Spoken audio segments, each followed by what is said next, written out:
é assim. Deus se mostra para nós a partir das suas leis, que são essas leis naturais ou leis divinas. Uma delas é a lei de progresso, que implica num constante movimento de toda a sua obra, no sentido de estar evoluindo. Então, tudo, não só nós espíritos evoluímos, mas as próprias coisas, tudo aquilo que é derivado do elemento material, está em constante evolução, inclusive o nosso planeta Terra, que é composto de N materiais, todos oriundos do fluido cósmico universal nas suas mais variadas transformações, mas que está se tornando a cada dia um planeta melhor de se viver. Vamos lembrar lá, 4,5 bilhões de anos, como era o nosso planeta. Um torrão incandescente, cheio de gases venenosos, onde não havia a mínima condição de vida. Passados bilhões de anos, passados milhões de anos mais recentemente, nós temos a pujança da vida em todos os quadrantes do nosso planeta Terra, que continua em constante evolução. Quando nós tomamos conhecimento do movimento de uma placa tectônica lá, né, nas mais profundas regiões do nosso planeta, nós vamos verificar que essas placas só se movimentam para que elas alcancem a estabilidade e uma hora não se mexam mais. Agora, toda vez que elas se movimentam ainda hoje, nós temos aqui terremotos, maremotos e outros tipos de catástrofes que levam, sem dúvida, ao prejuízo, a perdas, ao ocasionamento daquilo que nós chamamos de tragédias e flagelos. Mas é o nosso planeta que está evoluindo, se tornando mais estável, para que um dia, no planeta Terra, nós não tenhamos mais esse tipo de problema. Já foi muito pior, ainda é ruim, mas um dia nosso planeta estará isento desse tipo de problema. Exatamente como nós, espíritos que aqui estamos. Um dia já fomos princípio inteligente ou espiritual, regido tão somente por instintos. Hoje já alcançamos essa condição e um dia chegaremos a uma condição crística, uma condição angelical de espíritos puros. Então, a lei de evolução, ela não só nos atinge, mas atinge a toda a obra da natureza. E aí nós vamos explicar por que que isso existe. Não porque Deus está de mau humor, não, mas porque isso faz parte da vida que nós temos, ainda com os seus vieses de imperfeições, mas que estão em constante trabalho para que um dia não tenhamos mais esse tipo de problema. Na questão 737 do Livro dos Espíritos, Allan Kardec formula a seguinte questão: com que fim fere Deus a humanidade por meio de flagelos destruidores? Olha a pergunta que Allan Kardec fez. Justamente por quê? Porque sempre fez parte da história do homem nós sermos atingidos por flagelos destruidores. Então, Kardec pergunta com toda a lógica, mas qual é a finalidade, afinal? Né? Qual é a finalidade com que Deus nos impõe esses flagelos? E olha a resposta que os espíritos superiores nos dão: para fazer a humanidade evoluir mais depressa. A destruição acelera a regeneração moral dos espíritos, para que se realize aqui, em alguns anos, o que teria exigido muitos séculos. Quando nós lembramos que nós somos espíritos, quando nós lembramos que a vida do espírito é no plano espiritual, por lógica, nós deveríamos nos perguntar, mas por que estamos reencarnados, então? Se eu sou espírito, se a minha vida é no plano espiritual e lá existe tudo que tem aqui e muito mais, por que nós estamos reencarnados aqui? A resposta é muito simples. Para acelerar o nosso processo evolutivo, não é isso? Quando nós, espíritos, nos vinculamos a esta matéria frágil, cheio de necessidades, que nos impõe tantos desejos, nós, espíritos, somos submetidos a determinadas circunstâncias que nos retiram da zona de comodidade, de acomodação, e nos fazem tomar decisões, nos fazem desenvolver aptidões, nos fazem desenvolver sentimentos, nos fazem desenvolver a inteligência para vencer as dificuldades que esta matéria acaba nos trazendo, para fazer com que nós alcancemos os objetivos materiais que esse mundo material tanto nos desperta, tanto nos apresenta. Então, tudo isso faz com que nós, espíritos, saiamos então daquela zona de conforto e possamos dar então uma acelerada no próximo processo evolutivo. Para quem já leu alguns romances, quem ouviu palestras, é muito comum a informação de que espíritos desencarnados no mundo espiritual, pelo seu livre-arbítrio, decidem ficar em determinadas regiões espirituais, geralmente bastante inferiores, acomodados na sua condição. Muitas vezes se alimentando do seu sentimento de raiva, do seu sentimento de culpa, e ficam lá, quietinhos. Porque não existe um corpo que lhe impõe algum tipo de necessidade. Um corpo material como este nosso, né? O espírito tem o corpo espiritual, o perispírito, mas que não tem a fome, que não tem o frio, que não tem o calor, que não tem o ímpeto sexual, que não tem uma série de outras coisas que este corpo, essa matéria orgânica aqui que nós vestimos temporariamente, nos impõe, nos apresenta. E ficam lá, ou seja, estagnados, sem evoluir em nada. Agora, quando esses espíritos, muitas vezes compulsoriamente, são retirados de lá e colocados num corpo desse, são obrigados, então, a tomar decisões, a decidir, a correr atrás da sua sobrevivência, porque sobre eles, sobre todos nós, incide uma outra lei divina, que é a lei de conservação, a que todos nós estamos sujeitos. Então, naturalmente, nós nos esforçamos para nos manter vivos, manter este corpo vivo, e assim a gente vai, se mexendo. Isso ocorre tão somente para que o espírito acelere o seu processo evolutivo. Então, a resposta dos espíritos superiores nos reporta justamente a isso.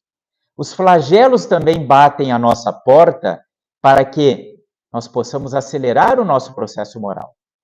Mas como que a gente pode acelerar o nosso processo moral diante de um flagelo destruidor?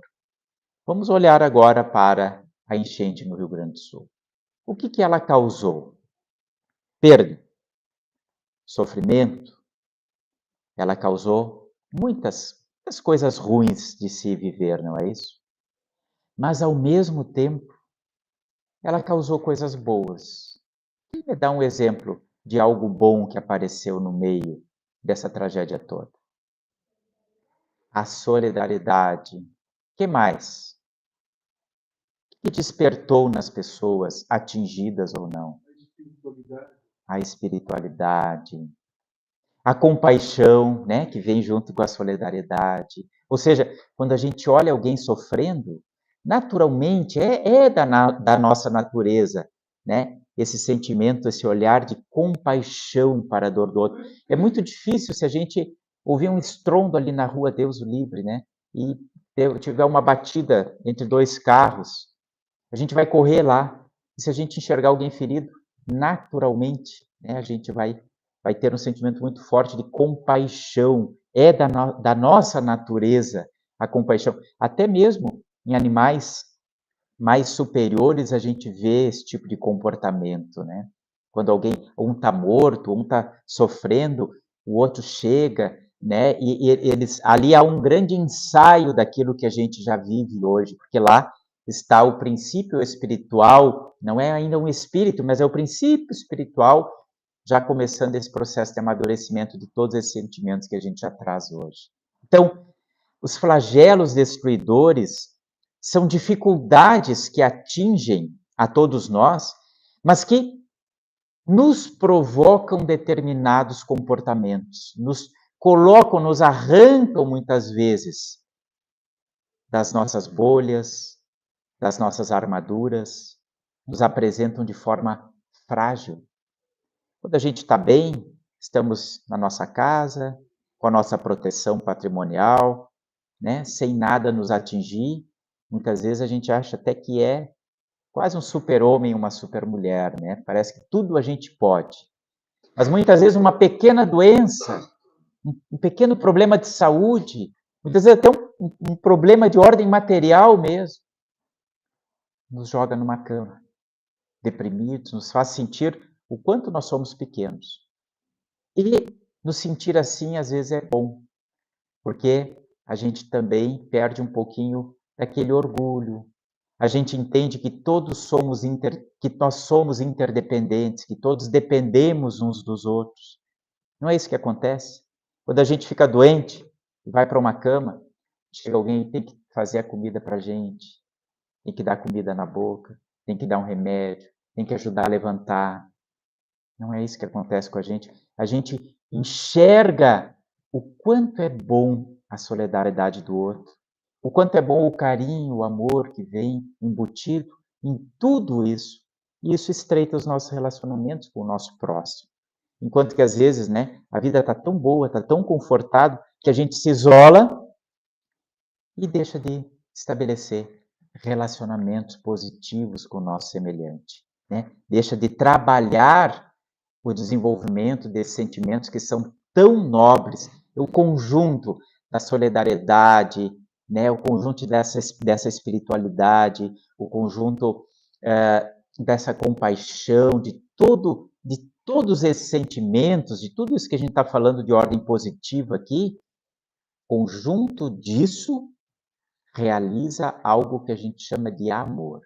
O conceito de amor é um conceito bem interessante. O que é o amor? Como é que a gente define? Na verdade, o amor é a resultante de uma série de bons comportamentos, de bons sentimentos que realiza isso que a gente chama de amor, né?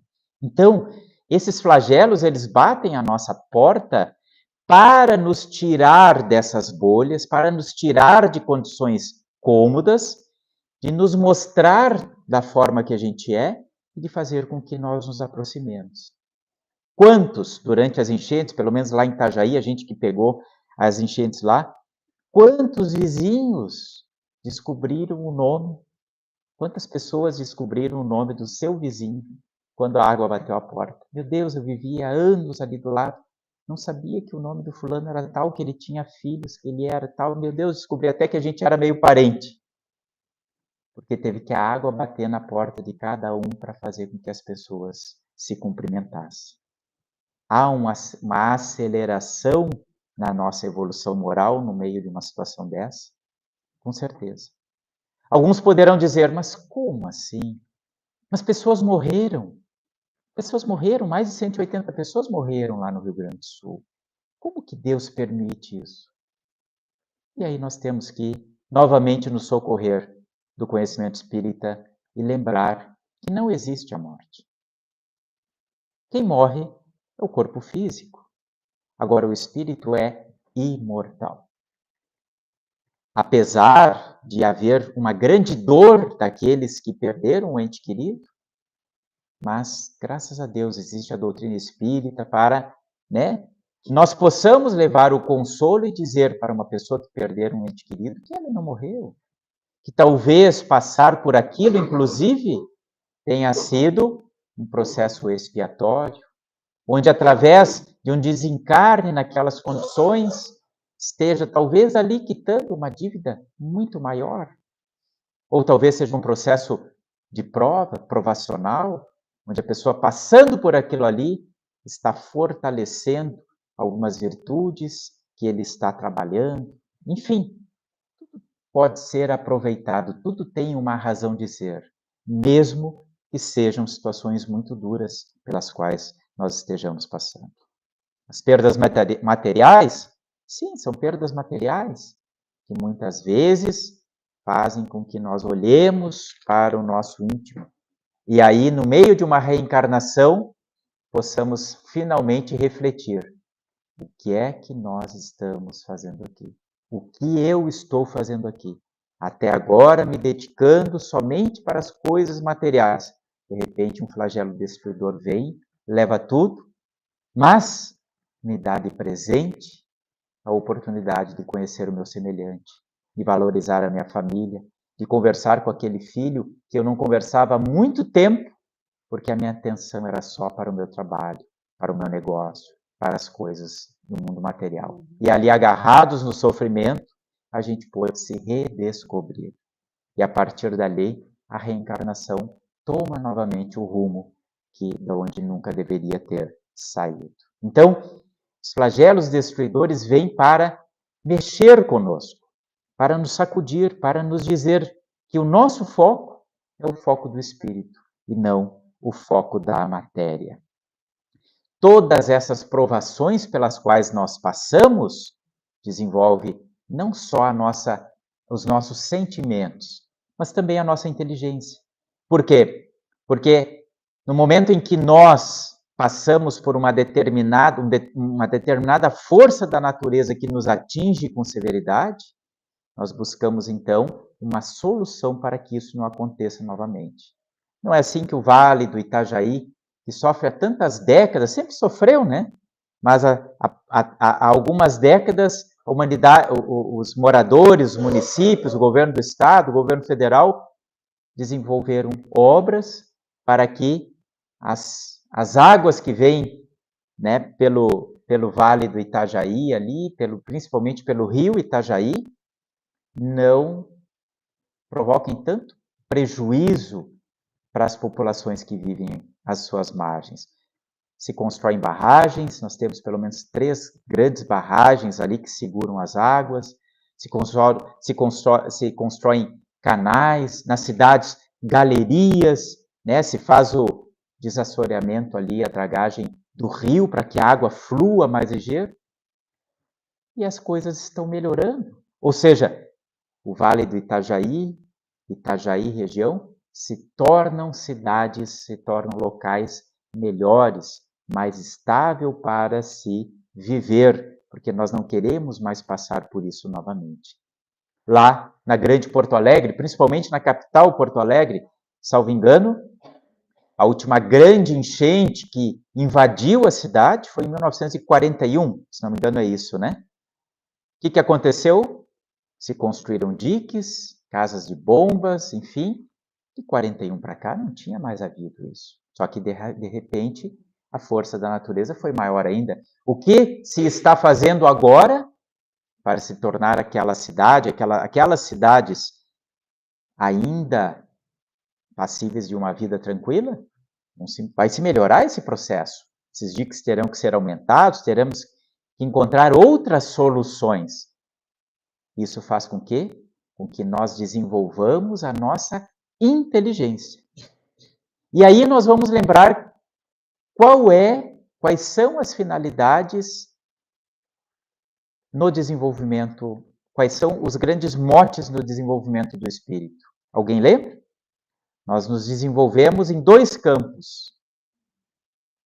No campo da inteligência e no campo dos sentimentos, o campo moral. É isso mesmo. Então, nós saímos de uma condição instintiva e vamos desenvolvendo sensações, emoções, sentimentos nobres. Nós saímos da ignorância e vamos desenvolvendo a inteligência, vamos adquirindo conhecimento e vamos chegar à sabedoria.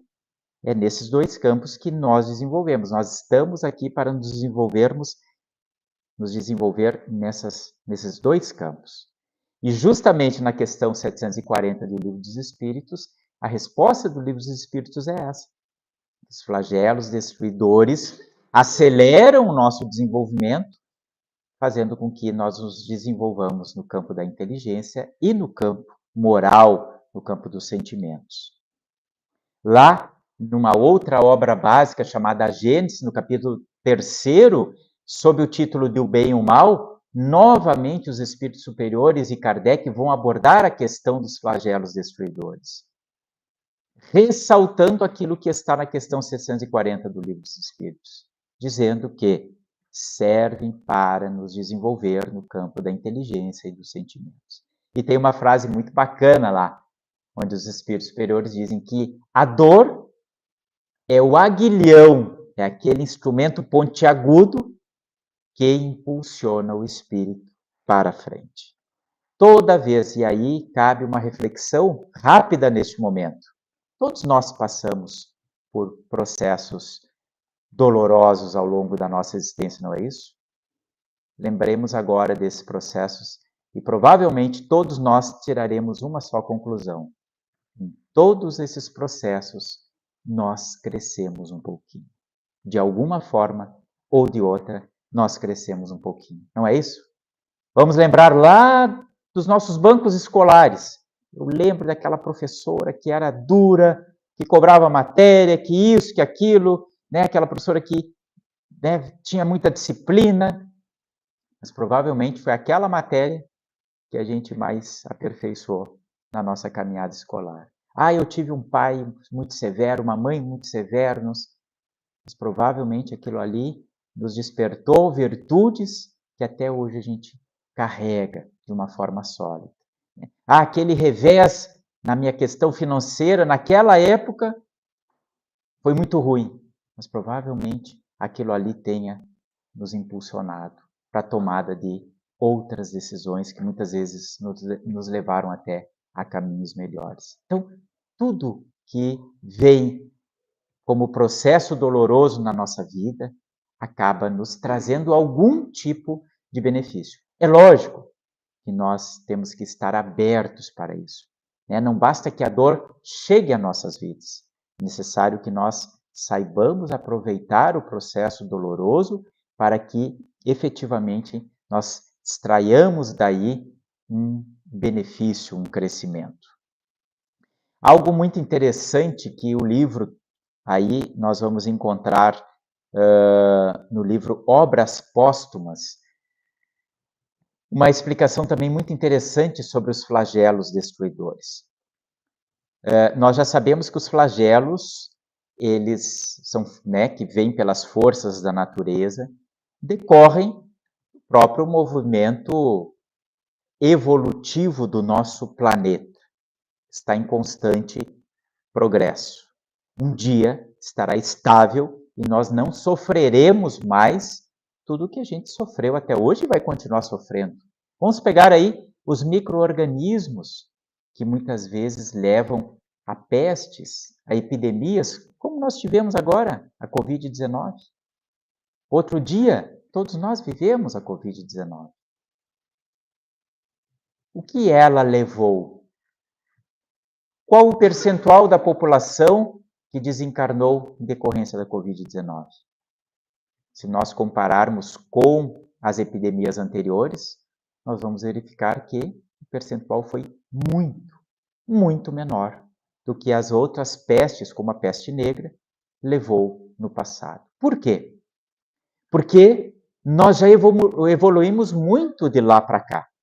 Da peste negra até a Covid-19, houve uma evolução gigantesca no campo da medicina, da química, da biologia, da farmacologia, e nós já chegamos a um ponto de enfrentarmos um micro-organismo com aquela letalidade de uma forma já razoavelmente eficiente.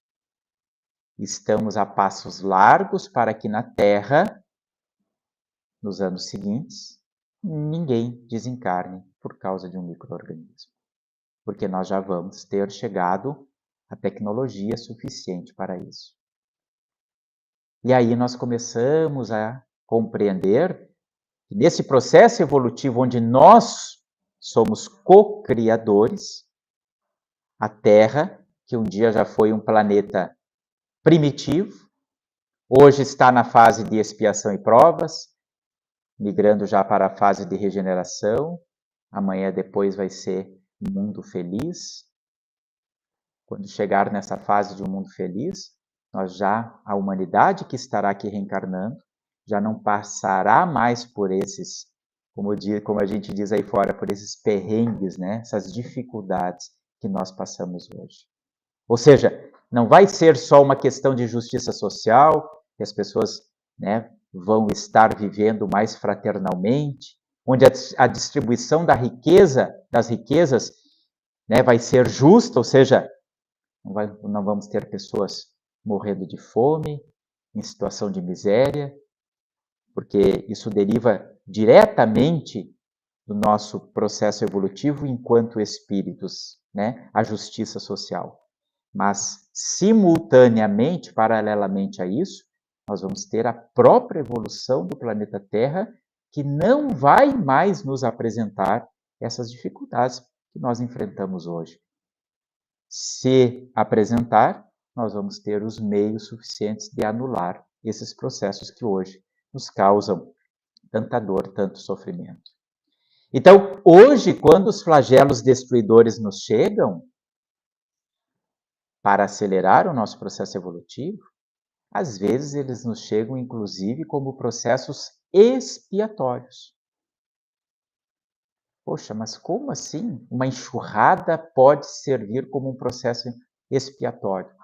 Olha, eu não sei quantas pessoas no passado, na época que nós vivíamos ali, né, tribo brigando com tribo, muitas vezes levando os outros ao desencarne, afogando os mesmos num rio, prensando o grupo rival contra o rio e fazendo com que ele pulasse na água e muitos morressem afogados, ou empurrando esse grupo rival contra um precipício para que todos pulassem lá. Nós não sabemos o nosso passado, mas sabemos que nós já vivemos toda essa história que os livros nos apresentam. Ou seja, nós já fomos guerreiros, guerreiras, já lutamos pela nossa sobrevivência, já lutamos para conquistar outros, já fizemos coisas terríveis, né? Isso faz parte da nossa história e só fizemos isso porque éramos ignorantes no bem ou porque as circunstâncias nos levavam a isso, porque era muito difícil viver no passado. Hoje a gente reclama, o mundo está muito violento e está ainda bastante violento, mas já foi muito pior. Já foi muito pior. E já conseguimos começar, né, a construir uma certa paz social. Vamos chegar a índices, a condições muito melhores, mas já foi muito pior. Então, muitas vezes, quando passamos pelas dores desses flagelos, às vezes estamos passando por um processo expiatório, que estava, inclusive, na nossa programação reencarnatória de viver, de passar por uma experiência dessa, para que nós pudéssemos sentir a dor que é viver aquilo. Porque não é fácil.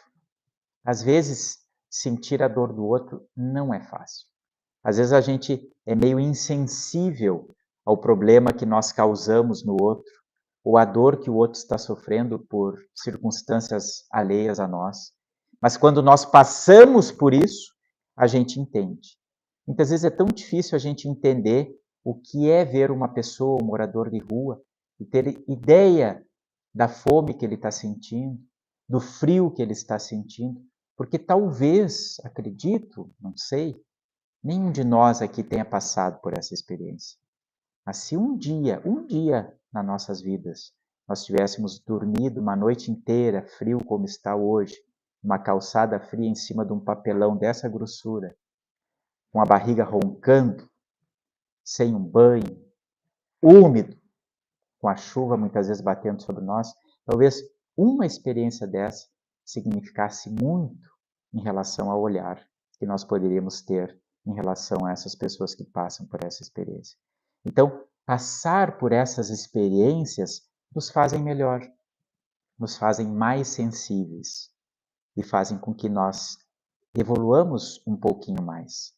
E eu tinha falado da obra, de uma outra obra que compõe, né, a base do Espiritismo, que é um livro chamado Obras Póstumas. Ele não foi publicado por Allan Kardec, foi publicado após o desencarno de Allan Kardec, mas justamente eles publicaram porque ele traz ali estudos que Kardec fazia e que não deu tempo de publicar, reuniram e publicaram, então, essa sexta obra. Não é a sexta obra básica, porque só temos 5, mas ele faz parte deste conjunto.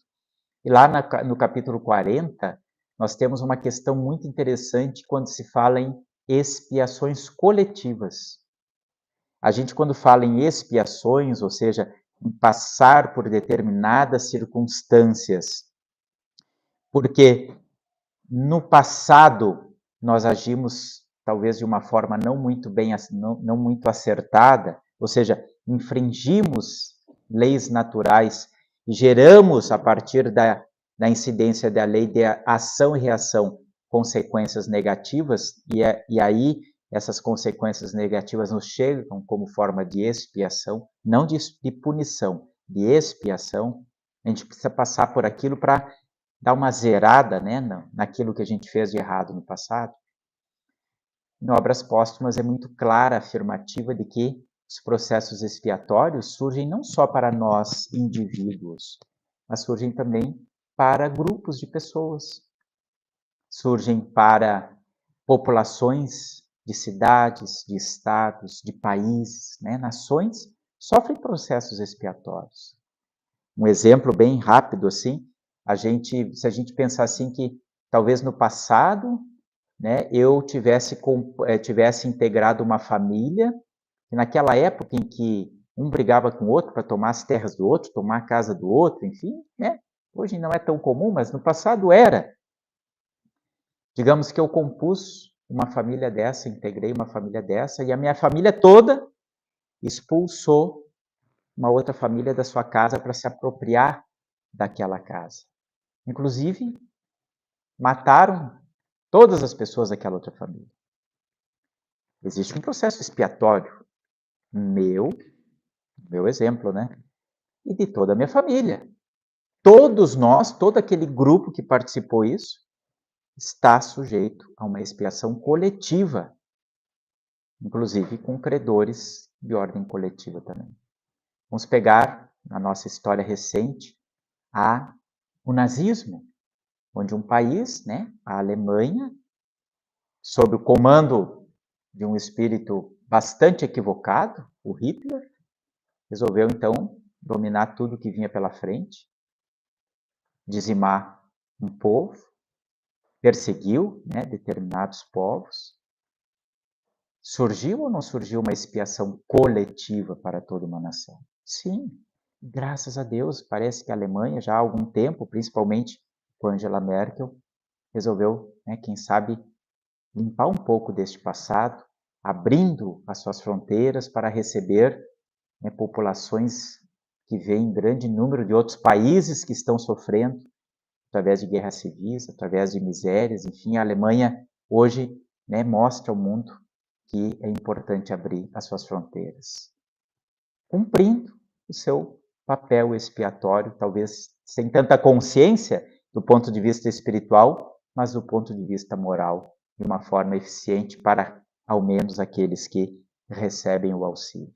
Então, no livro Obras Póstumas nos fala justamente isso, né? Que essas expiações nos vêm de forma individual, mas também coletiva. Então, quando a gente olha para determinadas populações, como talvez aqui as do Vale do Itajaí, talvez do Rio Grande do Sul, talvez em outros lugares aqui no nosso Brasil, pelo mundo afora, a gente está vendo ali uma grande população sendo atingida por um flagelo destruidor, que além de acelerar o seu processo evolutivo, mas também cumpre um papel para que o processo expiatório possa ser realizado em grandes proporções. Sempre ressaltando que a doutrina espírita nos diz que a dor nos chega sempre por expiação ou por prova. Sempre.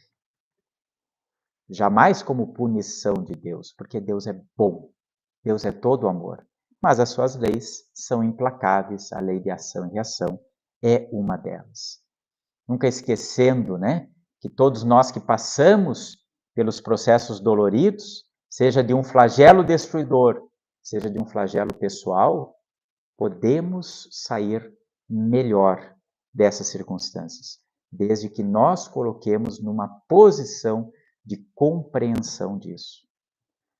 Os flagelos podem ser de grandes proporções, mas eu posso sofrer o meu flagelo pessoal.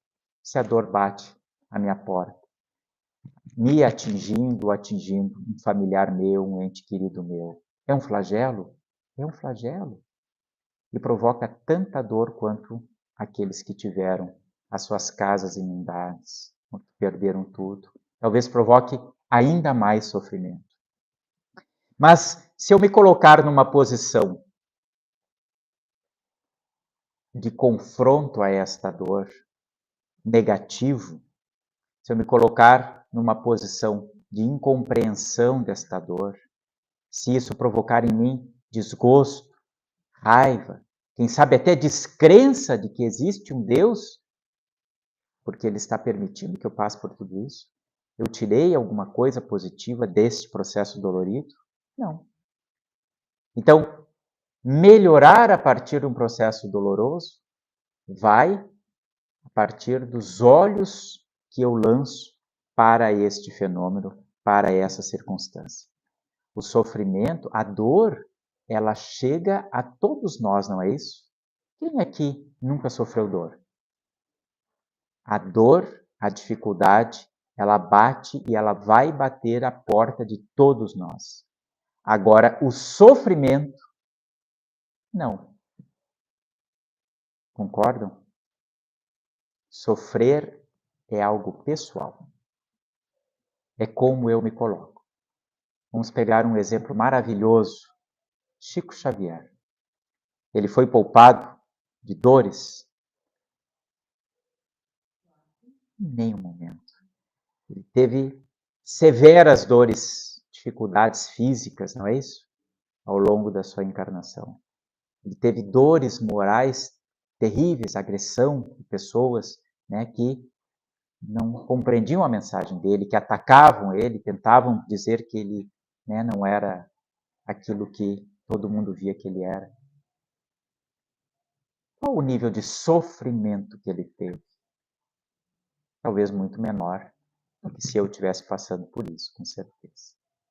Por quê? O olhar dele era um olhar de resignação, de compreensão. E no momento que ele tem este olhar, ele passa pelo processo doloroso sem tanto sofrimento. A noite está fria, não está? Eu posso escolher, claro, cada um tem a sua sensibilidade ao frio, né, Marlene? A gente estava conversando há pouco.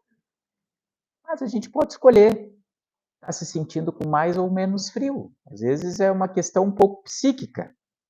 Dói na pele, eu sei, mas tem gente que, não, frio para mim não existe. E vamos embora.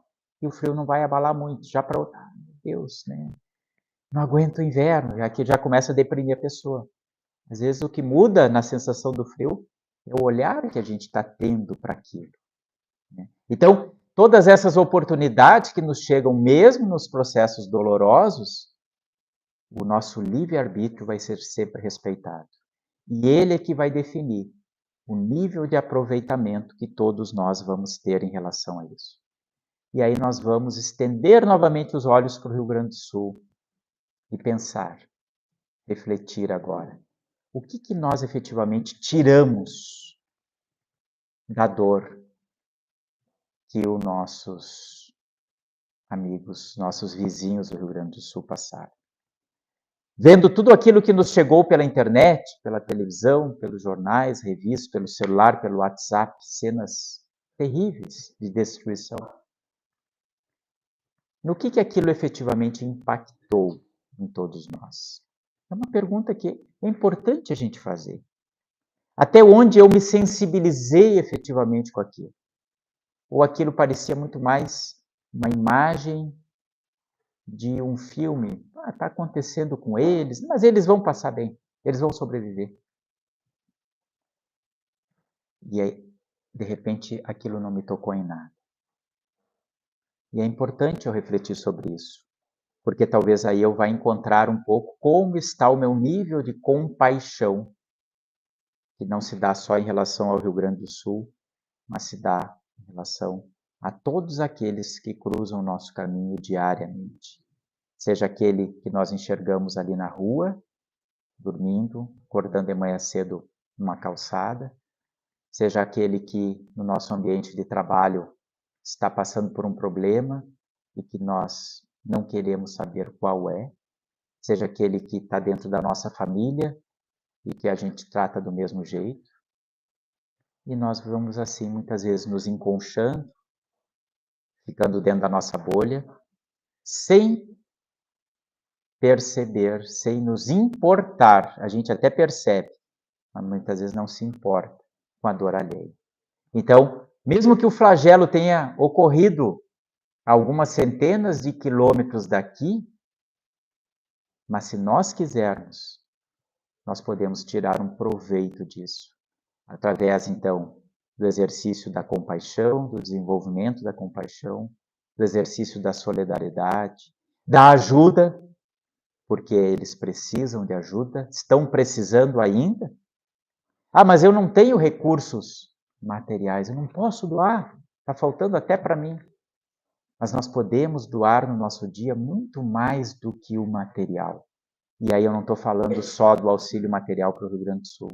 Eu estou falando justamente do nosso familiar que está sofrendo, do nosso colega de trabalho, daqueles que nós encontramos numa fila, que está demonstrando que está sofrendo. E nós podemos alcançar o que para uma pessoa dessa? Nós podemos alcançar os nossos ouvidos, nós podemos alcançar a nossa fala, nós podemos até dar um abraço. E quanto bem nós estaremos fazendo, quanta caridade nós estaremos fazendo com isso. Então, esse é o significado de todo esse processo. O nome é muito forte, flagelos destruidores. Mas, na verdade, a lei de destruição, que é uma lei também divina, ela atinge só o elemento material, porque o espírito ele é imortal, ele é indestrutível. Mas ele serve para o nosso crescimento, acelerando o nosso processo, nos dando oportunidade de expiação, nos dando oportunidade de provas para que estejamos cada vez melhores, nos dando oportunidade de construir uma vida, uma sociedade mais fraterna no nosso planeta. Então é assim que o Espiritismo nos apresenta esse tipo de fenômeno, né? Nos dando sempre, através do esclarecimento, o consolo, mas também nos convidando para uma ação positiva. E quando a gente fala nisso, a gente precisa lembrar de Jesus. Por quê? Porque quando perguntaram a Jesus, mestre, qual é o maior mandamento? E aí Jesus falou, já está escrito, amar a Deus sobre todas as coisas. Como que a gente compreende isso? Se eu não vejo Deus, mas nós sentimos Deus, porque Deus se revela na sua obra. E aí, quando a gente olha para a obra de Deus, a gente está olhando para nós mesmos, mas a gente está olhando para esse planeta maravilhoso que nós temos. E aí nós precisamos refletir como nós estamos nos relacionando com esse planeta. É de forma harmônica? É de forma pacífica? Como que nós estamos vivendo? Será que nós não temos que discutir as questões ambientais, como está sendo proposto, já que parece que o planeta está se revoltando quanto às agressões humanas? Precisamos sim, porque isso é necessário para que tenhamos aqui um planeta cada vez melhor, não só passível de agressões. Então, amar a Deus sobre todas as coisas significa estar em harmonia com as suas leis, cuidar da sua obra. O planeta Terra é obra de Deus também. E o segundo mandamento, disse Jesus, também vou lhes dizer: amar o próximo como a si mesmo. fazendo ao outro o que gostarias que o outro te fizesse. E aí Jesus arremata dizendo, nesses 2 mandamentos está toda a lei, todos os profetas, ou seja, se vocês ficarem só com esses 2 mandamentos, você já tem o caminho seguro para tomar as decisões acertadas. E o que é fazer ao outro o que nós gostaríamos que o outro nos fizesse? Se nós estivéssemos sendo atingidos lá no Rio Grande do Sul neste momento, o que nós gostaríamos que o outro fizesse para conosco? Com essa resposta, nós saberemos certamente o que fazer, né? Nos colocando no lugar do outro. Agradeço a oportunidade, rogo que Jesus os abençoe e seja sempre o nosso modelo e guia. Obrigado.